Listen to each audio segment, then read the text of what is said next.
noloshayda waxay ka soo bilaabatay meel fog mana garanaynin halka aan ku wajahnaa mana aanan aqoonin cid aan la hadlo iyo waxaan sameeyo intaba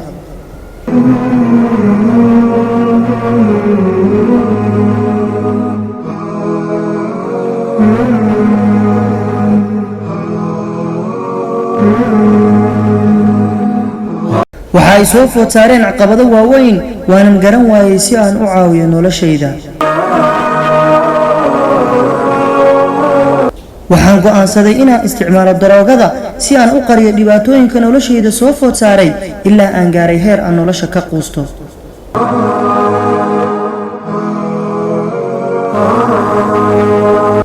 sidaan ma ahayn sida liiga rabay inaan ahaado ilaa aan ka lumiyay rajadii noloshayda sababtuna waa waxaan isticmaalo ma jirin cid aan ka sugaa caawinaad wax aan sameeyana waan garan waayay wax walbana way ugu adkaadeen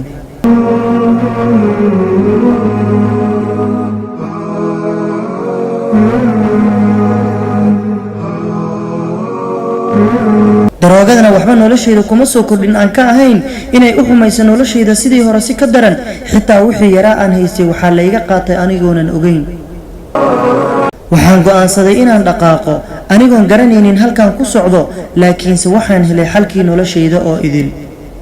markaan maqlay aayadda qur-aanka ee leh nebi allow waxaad ku tiraahdaa addoommadayda ku xadgudbay naftooda ha ka quusanina naxariista eebbe waa kan dhaafa dembiyada dhammaantood waana dembi dhaaf badane weliba naxariis badan waa aayadda 53aad suuratu az-zumar